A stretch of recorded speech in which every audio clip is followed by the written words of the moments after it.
Hello, and welcome to our first event of the series entitled Off to College with CDN.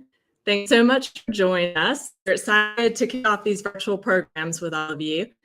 This is our first in a series of 4. So if you are catching us right now on live, we hope that you'll sign up for the others. And Diane's going to drop the registration in the chat form, so you have that. My name is Tiffany Armstrong, and I'm Managing Director for the College Diabetes Network.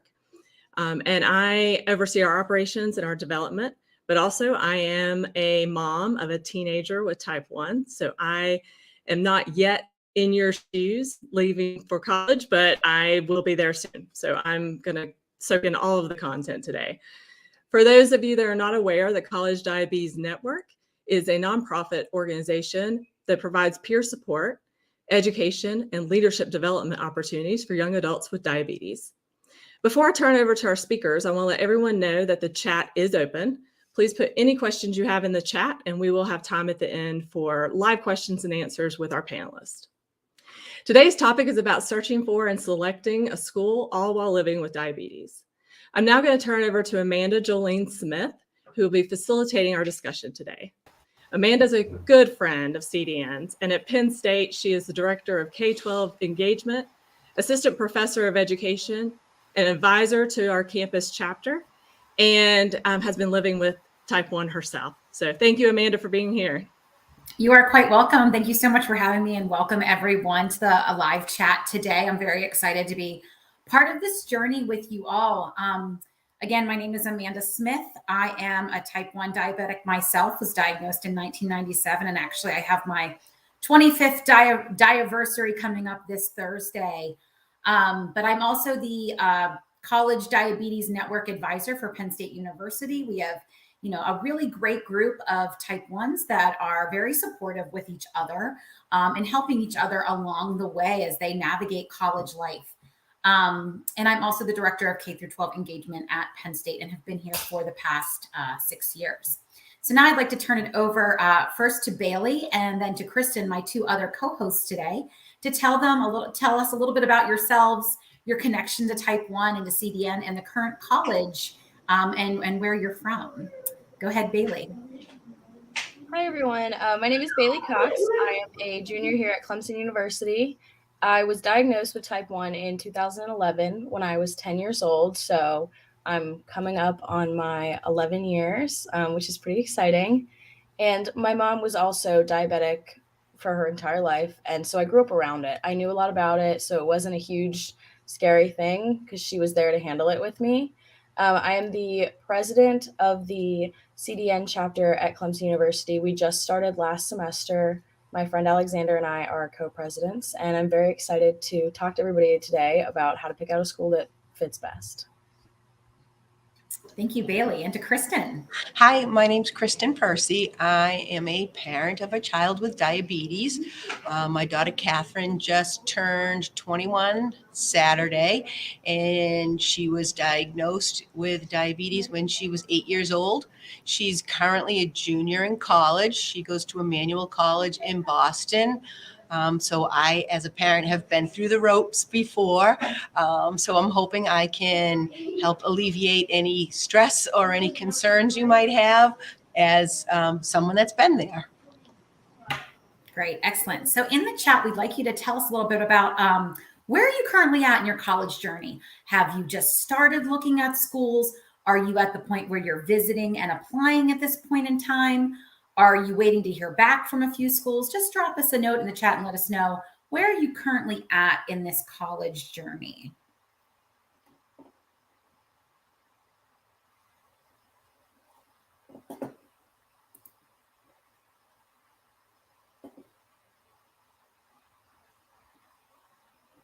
We've got a few notes coming in.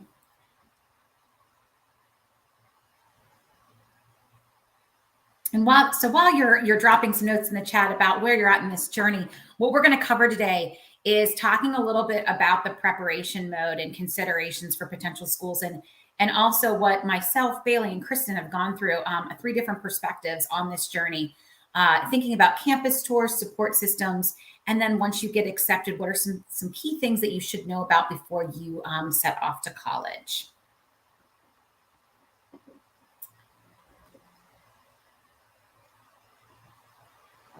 So let's go ahead and move into preparation mode.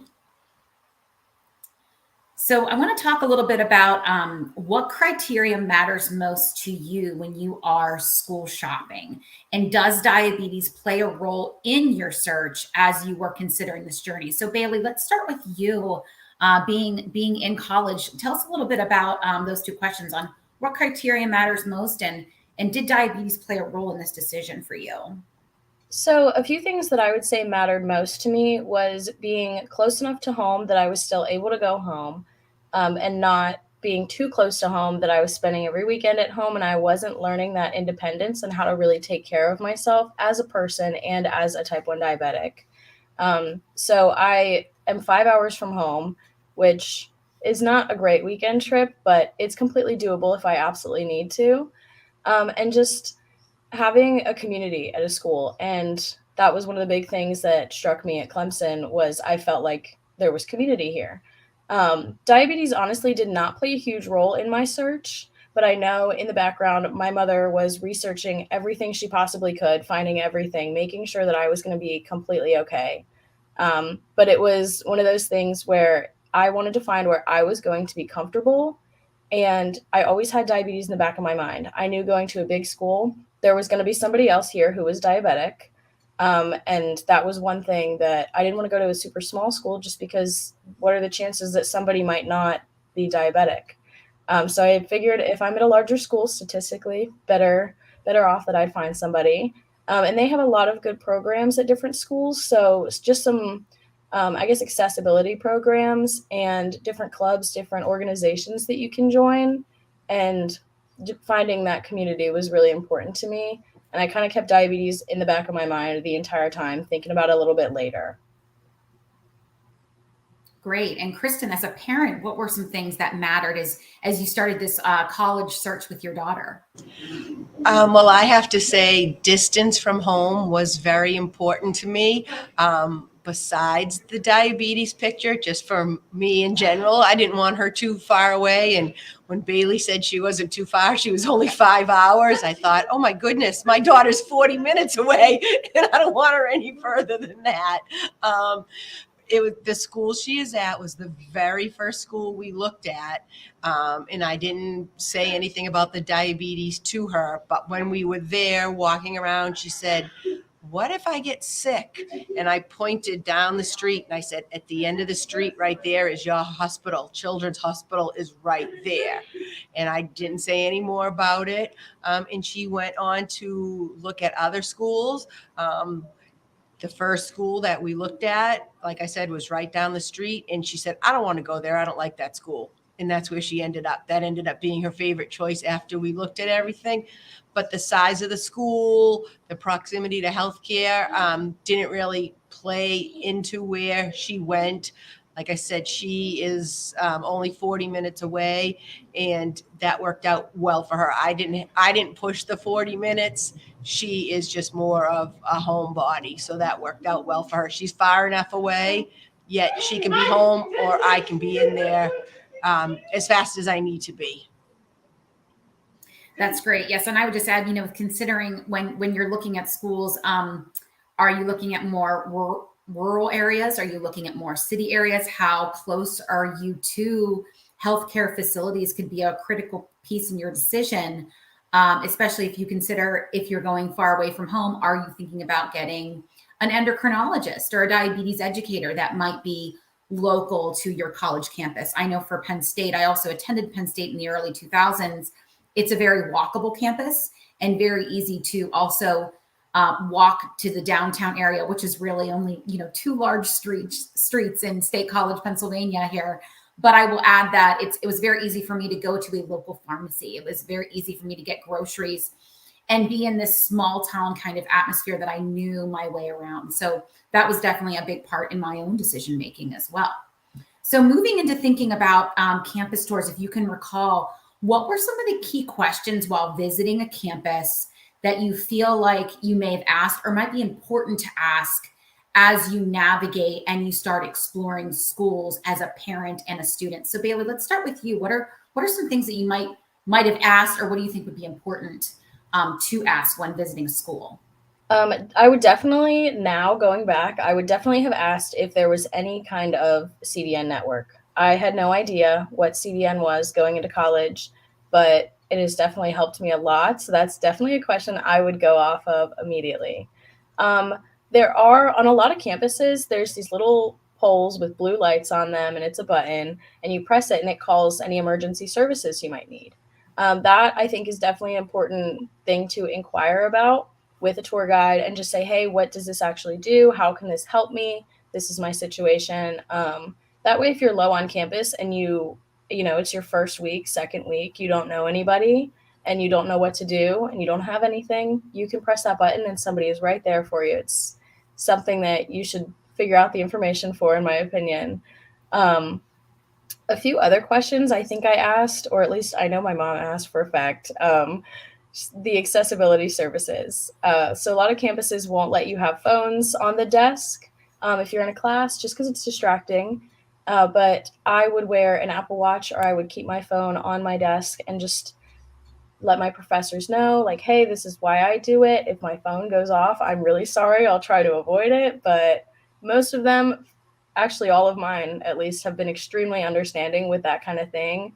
When my Dexcom goes off in class, it's no big deal. And if they have an eating policy in any capacity, they're totally okay with you eating because they understand that they'd rather have you completely there. So definitely ask about different accommodations that you can receive.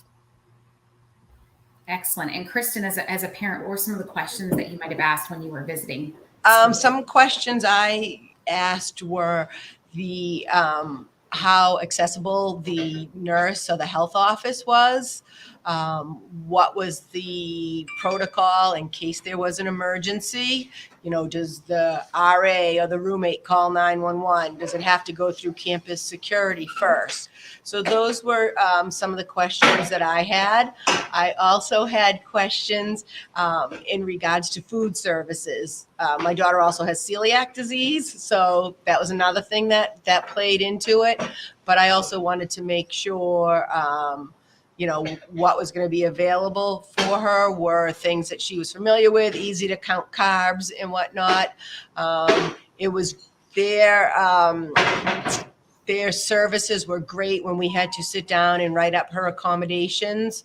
They came up with things I never even thought of. So it was great to have someone on there that we could talk to.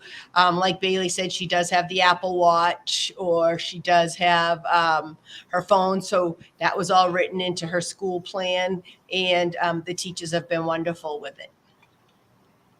Yeah, that's great. I think going off your comment about, you know, the cafeterias and the dining needs, I see at Penn State, you know, really great options of making sure there's options for students with gluten allergies, with dairy allergies, and being able to know the amount of carbs in all foods. It's very transparent and very diverse options, which is a really, really great thing. I would say back, you know, 10, 15 years ago, those were not as clear, but now we've done a much better job with being very transparent with nutrition and making sure we all know exactly what is in our food, especially when it comes to carbohydrates, proteins, and fats. So it's been a really great thing that I've seen from the Penn State perspective. And I would just even ask questions of looking at the spread of your campus. Where is all those dining options at if you need them? You know, and even where your dorm is located, how close are you to access for snacks and food needs as well is a really important thing. And even your infirmary, your hospital, do you have a place on campus to get, if you wanted to switch over and get medicines directly sent to a pharmacy on campus, is that doable for you? So it's something to consider. It's very convenient. Our infirmary was located directly next to our student union building. So, and it's a place where students go all the time. So very accessible to reach all students. Okay. So thinking about moving into some bigger decisions and weighing some pros and cons, what, besides your parents and your caregivers, who else or where else did you turn to support for guidance as you and your family made the decision about where you're headed? Thinking about, you know, what is that support network you have So Bailey, let's start with you a little bit first about, who is your support network as you navigate the college experience right now? My main support network is definitely my parents and my older sister. She had graduated high school 2 years before me, so she was in college whenever I was looking. And I leaned on her so much because she knew everything about college. In my eyes, she knew everything. So I asked her all of the questions, all of the things maybe she wished she had known, things I should consider. And also my best friend of, I think, 16 years, and any high school teachers that I had like a trusting relationship with, just any trusted adults. What should I do? How should I really, what if I make the wrong decision? Where should I go from this point? And a lot of students are very stressed about that in the beginning, and a lot of parents. And sometimes it's difficult to communicate with the parent about it just because you have two totally different mindsets on what you want to do in school, where you want to go, what you want to get out of it. And their priorities may be different than yours. And so it's definitely something, get multiple opinions. And again, yeah, weigh your pros and cons for sure. And if you don't feel comfortable at a school, trust your gut for sure. Yep. How about Kristin, from a parent perspective? From a parent perspective, I let my daughter kind of lead the way. I didn't want to run the show, so to speak, when she was looking, but I did kind of nudge here and there, like, oh, I don't think that's close enough, or I think that's too big, or I think that's too small. But I took her and we looked at everything that she wanted to look at, because I didn't want her to say, 4 years later, well, you made me go here. Mm-hmm. So we went and we looked at them all. We narrowed it all down. She talked to friends that had gone to certain schools that she was interested in. She did some research on her own. We went to back to college nights put on by different groups, so that she could get a little bit more information. So she kind of ran the show, and I just followed her lead. And once it came down to it, we just weighed the pros and cons and went with what she wanted.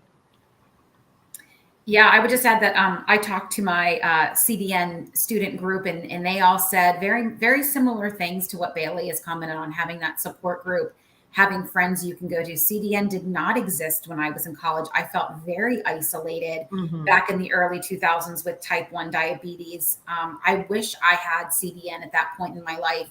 But what I see from this group, because they all are on this GroupMe communication app, they talk to each other on a regular basis. They ask questions. They help each other.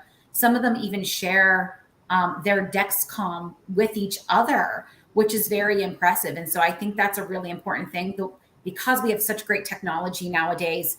And CDN has great resources on this about talking to your RA at first, talking to your new roommate, whether that's a friend that you've had in the past, or you're now rooming with a stranger, having those open conversations about letting them know that you're a type 1 diabetic and what does that mean, and are they willing, and how they can help you is such critical things to be thinking of as you move forward in this journey. But because that technology now exists, there's a lot more options to you, and I think that's really important to have a few people in your network that you can share that with, if you're comfortable and you're ready and willing. So very much so, yes, trusting your gut, an important piece. If you're not feeling comfortable at a school, it is okay that you move on and try somewhere else.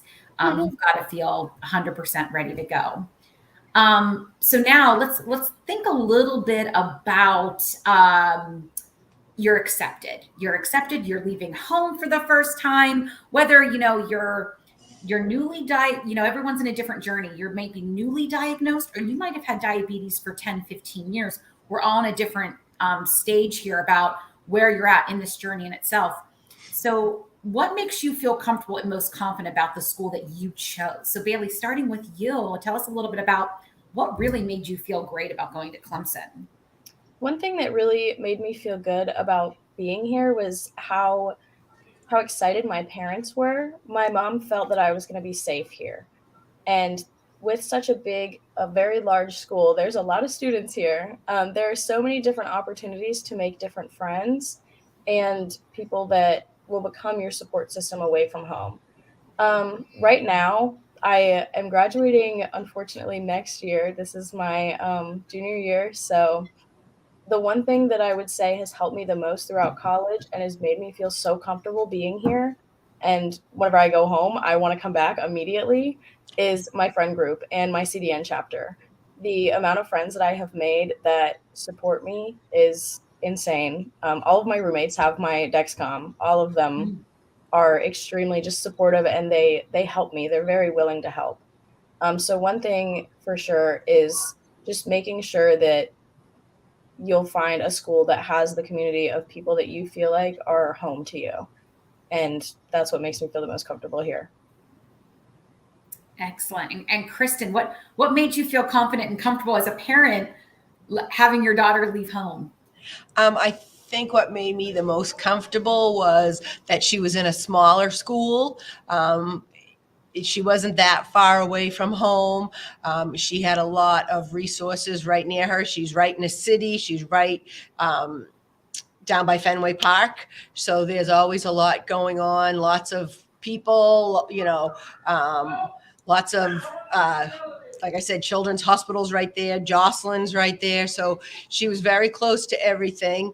That made me feel comfortable. And I think in the back of her mind, it made her feel comfortable as well. And she has a great support group there. Her friends are right on top of everything. I have their phone numbers. They have my phone number. They follow her on her Dexcom.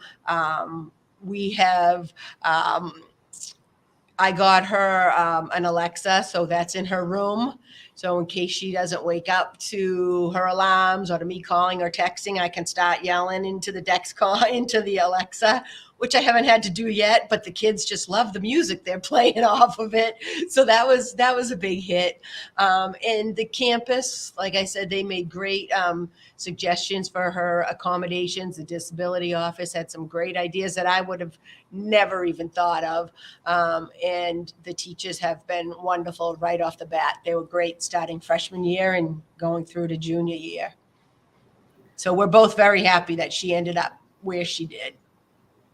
Yeah, and I would add that once you are accepted to the university or college, there are campus accommodations. There is a student disability resource center. It's usually that kind of language that you'll see, but looking for some kind of student disability liaison, student disability resource center. But that ball starts to roll once you are accepted and in the system, and to think about, did you have any kind of accommodations? Maybe you had a 504 plan back in high school. Are you carrying that on into college? Are there things that you need to consider? Like Bailey was saying, having her phone out on the desk, that's an important component. Being able to eat in a classroom, very, very critical. So these are all things to keep in mind of what might be needed. Even things like scheduling your classes and having priority scheduling sometimes is helpful. For example, if you know that you wake up and you're typically low all the time, maybe an 8 a.m. class all the way across campus might not be a good option for you. So there are those kinds of accommodations that you can receive. It's just a matter of exploring it once you get there, or once you're accepted to seek out your student disability resource accommodations. And for me, thinking about, when I moved into Penn State as a student, but now I also work here, there's 50,000 students on this campus. It's very big, like Clemson as well, where Bailey is at. But it also eventually becomes very, very small because you can walk all the way through campus. It's almost siloed in itself. So it's a very unique place to be.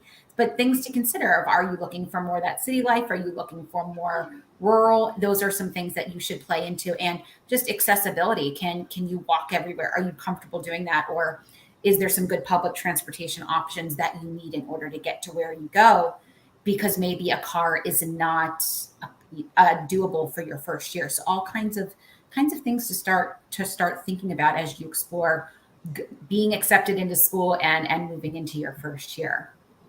So other than that, is there anything, Bailey and Kristin, you would have done differently or wish you considered that you know of now in this space that you're in, one being in college or having the daughter in college, especially advice for today's teens and families. So Bailey, starting with you, tell us a little bit about anything you wish you would have done differently. That's a little bit difficult because it's bringing me back a little bit far. I would say one thing I wish that I had done differently was toured more schools. I think I only actually physically toured 2 campuses. Um, and I know I ended up at the right place, definitely. But at the same time, I would have loved to see how other schools did or handled diabetes and how they would handle something that I needed, just so that I would make sure that I asked here. And I would have realized that there are different things that I could have gotten accommodations for, that would have been helpful in the long run. And I actually, my freshman year, I had 3 roommates. So I lived with one girl that I knew and 2 other girls that I didn't know. And it was very just kind of awkward, it's you're not friends with those people immediately. You don't know them if you just met them. But then you go into living with them and it's a little bit weird. You have to make sure that they know that this is your life and they can help you whenever you need it. So even my friend from high school that I lived with, she had no idea how to really take care of me because before that she hadn't lived with me. We were friends. So one thing I would do would be go talk to those people and really just emphasize how important it is, but also keep the boundary of making sure that they understand what you need from them and how you can handle things on your own. And then as far as dining, I really think that was a big thing for me. I struggled a lot with the dining halls my first year. We had 3 of them, and I could never figure out exactly how many units of insulin to take, what the carbs were, because I was going based off of my knowledge more than anything. The nutrition facts are never like widely posted. It's not right there in bold in front of you. And most of the time you have to ask for them. So I would have probably started asking for them had I known that it was something I could have done. So definitely something to do, for sure.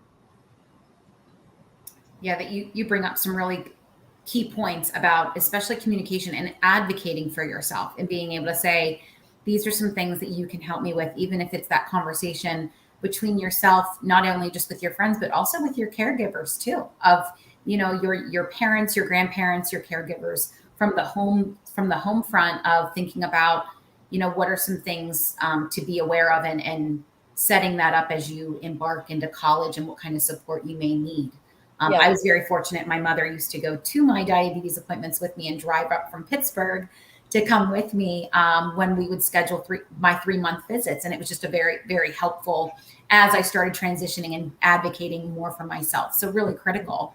So moving into thinking about that too, Kristin, from your perspective, any other thoughts about, what you would have done differently or some key things, advice for today's teens and families? I think one thing that's important, lots of times different schools have Facebook pages, social media pages, so the kids can connect. And like, I know my daughter was talking to different people that, oh, maybe we have a lot in common. Maybe we should be roommates. And so she met her roommate virtually, basically before going into school. But my daughter kept going back and forth with the idea. Do I tell her about my diabetes now? Do I wait till I meet her in person? So that's something to consider. And I just explained it to her. I said, well, you might as well tell her now, and just so she can kind of start to feel comfortable, and maybe she'll gain a little knowledge on her own about what it actually is before you end up being roommates. So she knows a little bit about what to look for and whatnot. So my daughter did tell her roommate, and she sent her some information prior to the actual move-in day, which was very, very helpful. And like I said, we went to some off to college guest speakers and things like that. And I can tell you one thing, just be cognizant of everything that you pack when you bring your child to school. And granted, my child was only 40 minutes away, and we packed everything, got there and unpacked, and I had no insulin. So I've done that, and it's not great. Okay, freshman year, I'm like, oh yeah, we have it. No Mhm. insulin. But luckily, like we just were able to go down the street and get some. And have your child, if they do mail order or anything, stay ahead of the game. So I don't think, like, my daughter realized that you just can't call up and say, hey, can you send me some CGMs, and they pop them in the mail the next day. So you have to remind them that you got to give me a little heads up that you're running low on any of your supplies. I still have our supplies sent to our house, especially because we are so close. You could have them sent to the school. One thing, if you do get them sent to the school, just be aware of the hours of the mailroom. You don't want to send something and have it show up on Friday and then not have anyone in the mailroom until Monday.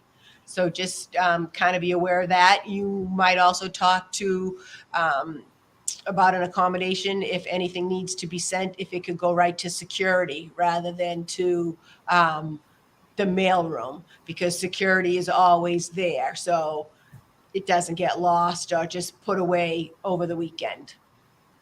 That I definitely agree with that. My first and second year, I lived on campus, and my mom would have to make sure whenever she received my supplies that she strategically sent them so they would be there when I could go pick them up.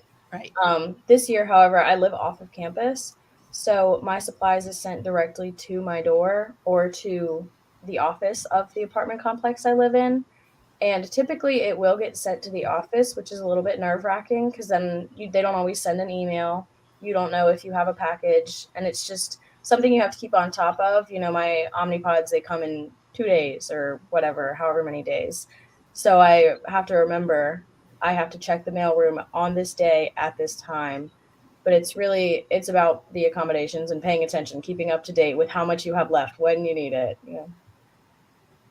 Yeah, that's always a really important question, and it might be, once they're accepted to that school, is contacting your housing services and understanding the mail situation, especially if they're going to first live in a dorm. Where do they pick up their mail? When are those hours? And I'm sure they have come across this in the past about medical packages and what that might entail of receiving a medical package. I know for myself, we always had them shipped still to my parents' house at first, and I would be getting them when I would be home. But that was, strategically arranging when I needed to go home to visit so I could get those supplies to bring them back. It just depends on your comfortability on, do you want to do that, or do you want to have them shipped directly to the school? And I think, like Bailey said, once she was in an apartment complex, it was a little bit different. But trying to stay ahead of that curve is very, very important. So we roll into some questions as well. Questions from the chat or from the audience that you would like to ask myself, Bailey, or Kristin.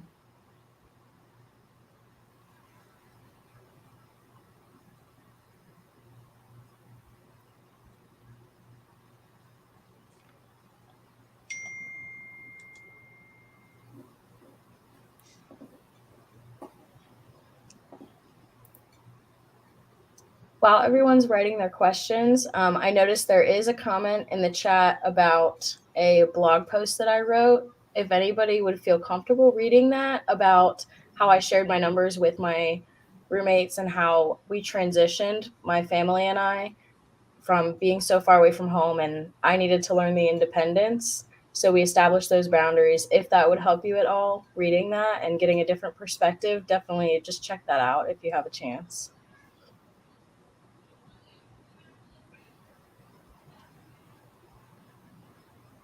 Yes, that's great. That post came from the College Diabetes Network as well. That posted and shared Bailey's journey.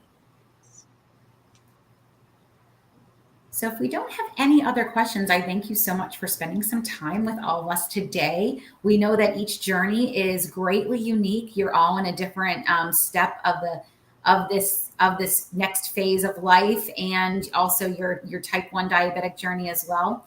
Please continue to comment back and forth, and of course, use the parent Facebook group as a sounding board and CDN resources to assist you in this entire process. And before we officially close on our program today, I'm going to kick things back to Tiffany Armstrong, our host with College Diabetes Network. I know that some of you have some really, key questions too about, hey, we want to start a CDN. This is where my child is going. Is there a CDN, or how do we start it? So these are all great things to explore with Tiffany Armstrong at CDN. So I will let you take it away, Tiffany.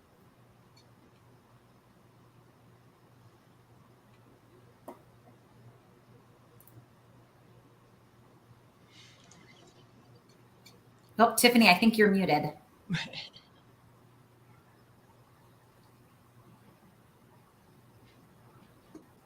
Sorry about that. Thank you. Well, first I want to say thank you so much. I hope everybody joins me to thank Amanda, Kristin, and Bailey for your time and your wisdom.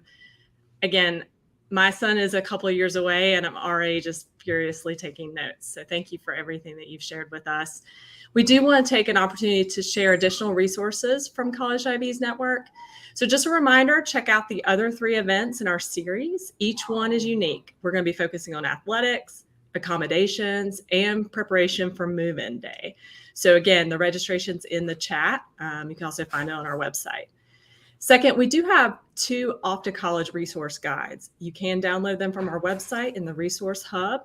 One is geared to students and one for the caregivers. And for our caregivers, as Amanda mentioned, if you haven't already, join our active private Facebook group. It's called Parents of the College Diabetes Network. It's a great peer group to join in, and we also share resources and education materials there.